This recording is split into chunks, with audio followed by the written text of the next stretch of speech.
Hi everyone, welcome back to another video on my YouTube channel. I'm so glad that you had some time to join me today.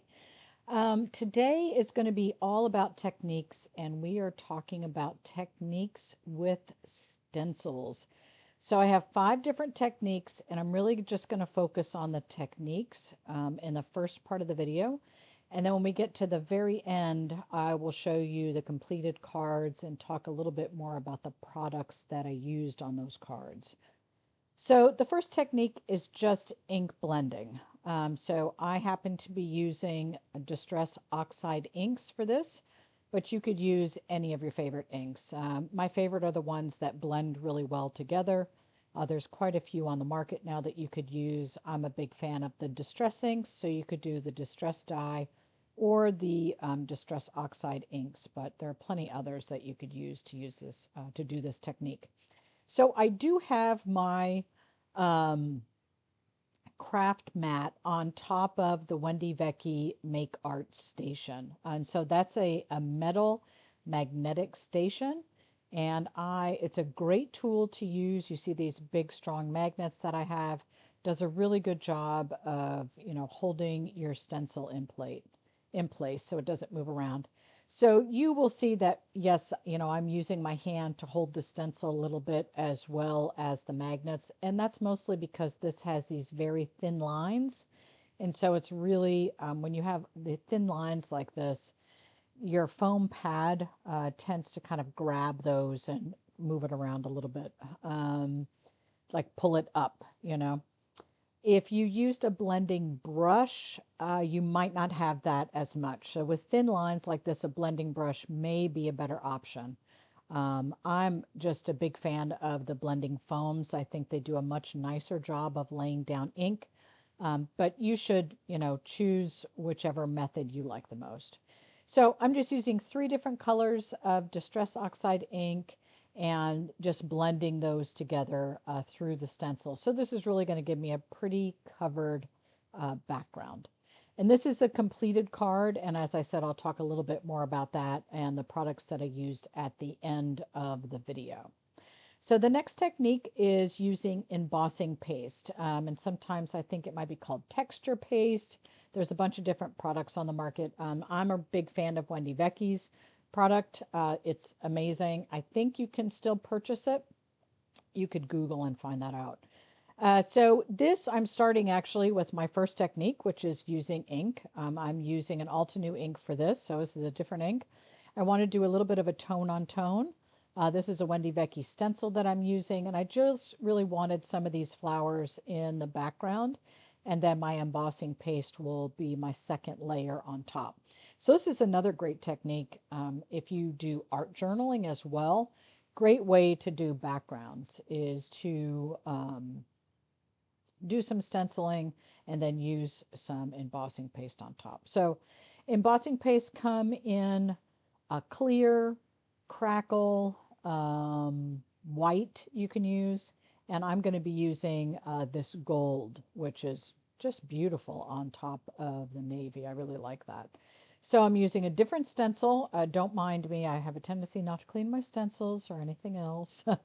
And I'm using a palette knife here, and you're basically, I'm not trying to get every bit of the words. This is really just another layer that's going to be in my background,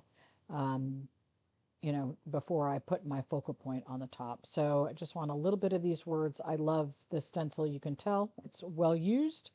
Add a little bit of the gold there, and I'm leaving that space, as you can see, to put my flowers there, which again I'll talk about at the end of the video.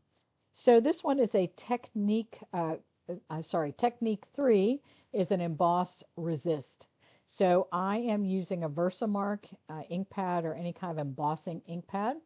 I am using a foam applicator to put that ink down. You could also try doing using your pad direct to paper and kind of very gently smushing your pad down or moving it around. But I think you could run the risk of having a little too much ink if you do that. So using that blending foam works really well. I am going over this with a white embossing powder. You could also use clear for this technique. Of course, if you have a colored paper, you're going to be able to see whatever color that is if you use clear. But I'm using white. And you could put ink down as well and then do this technique on top using a clear embossing powder. And that'd be pretty cool because you would see whatever design or ink color you have, on your first layer before you emboss with clear embossing powder on top, you'd be able to see that design come through, which would be really interesting. So again, another great technique, not just for cards, but also for art journals. And this is quick and easy to do and gives you some nice texture. And it's a great way to create a fun background that you can just, turn around and put a focal point and use with your cards. So I'm again using some of that Alta New ink. I've got 2 different colors, and I'm just going to be, kind of putting a little bit here, a little bit there of the green, and then I'll come back in with the blue. You might notice that I've got a little bit of a color theme going on for this card. I'm kind of had this navy thing going, and I was like, I like it, and I'm going to stay with it. So everything kind of has a very similar color theme for this video. So you will see I'm kind of going back and forth, right? I put some of the blue down, some of the green down, and I'm going to, go back and forth so that I can blend those colors in really well together so you don't have any, hard edges.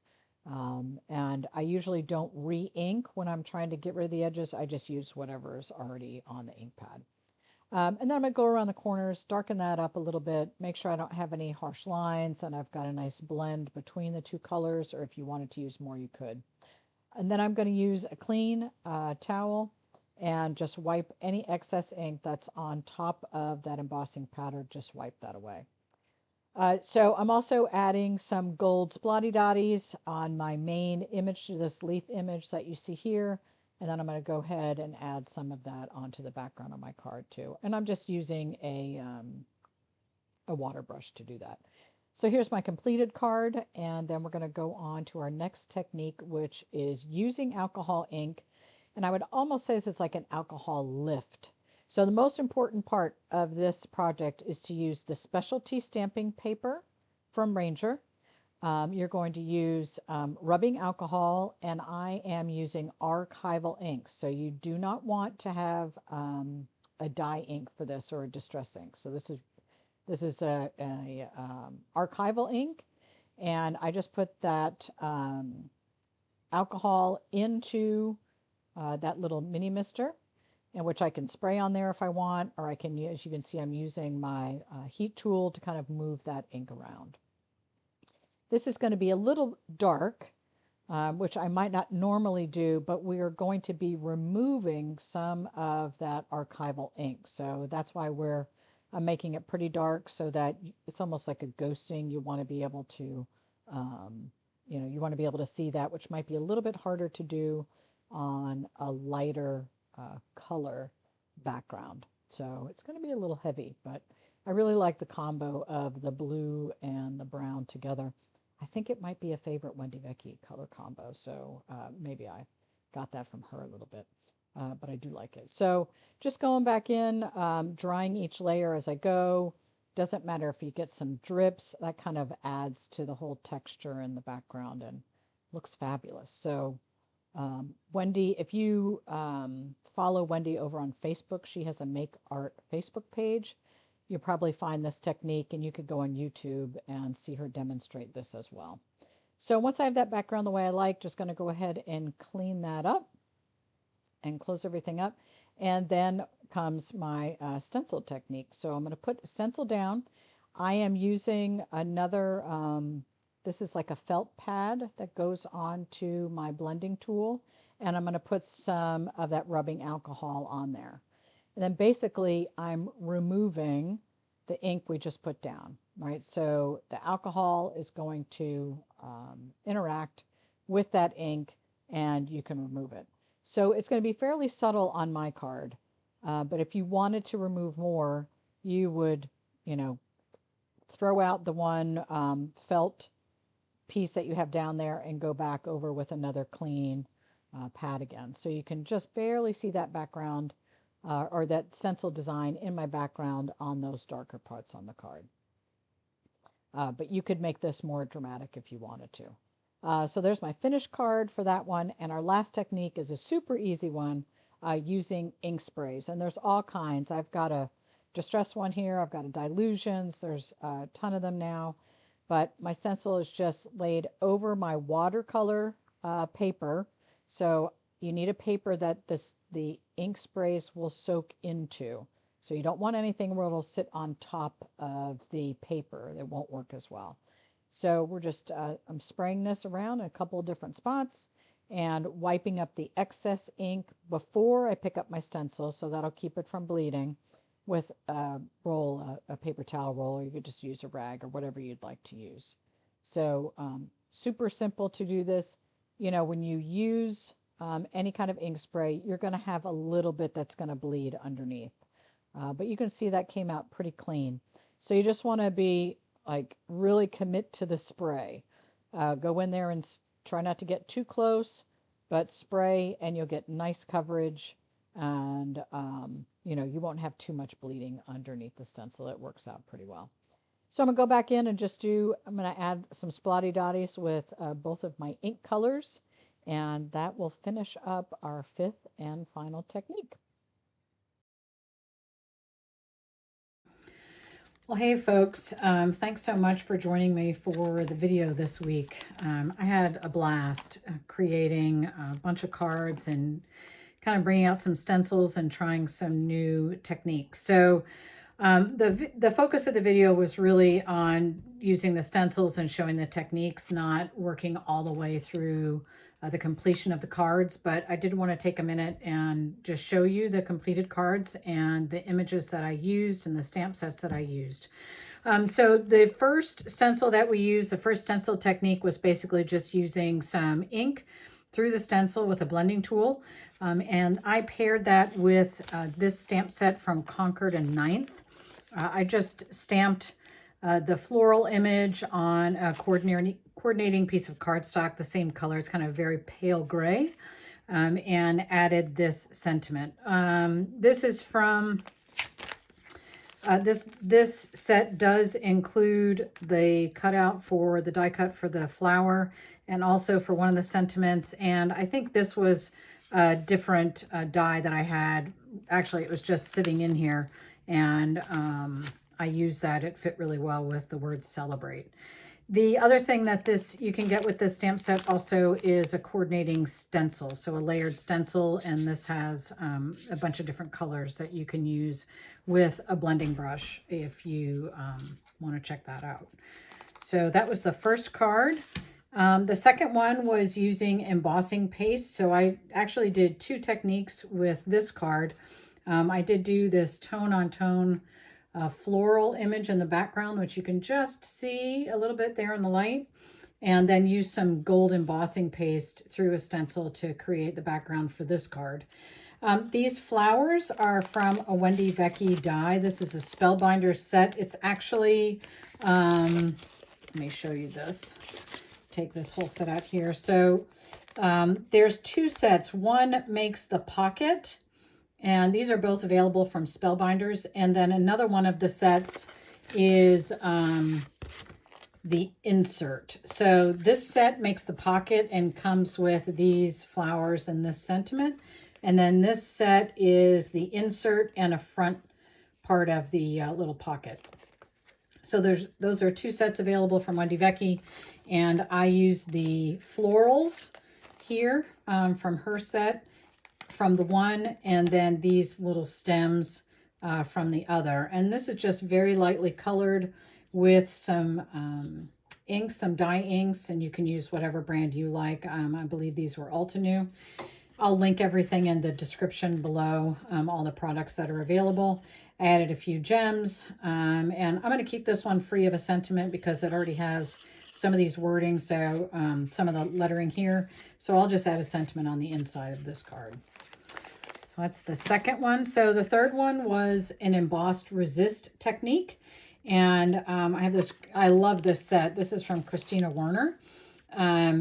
So this has, there is a set that has dies for these two solid leaf images. There's no dies for these. This is really large image, so I just hand cut this. You do have to be a little careful because obviously you just have this very thin stem, but it worked out well.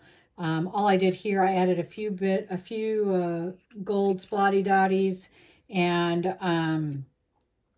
a little bit of ink here down in the center of the leaf, and just added a simple sentiment there. So that was card number 3. Card number 4, I think it was 4, I can't remember, 4 or 5, was using the alcohol ink background, and then we kind of did an elimination process. This is very light, but we used the stencil and removed some of that ink.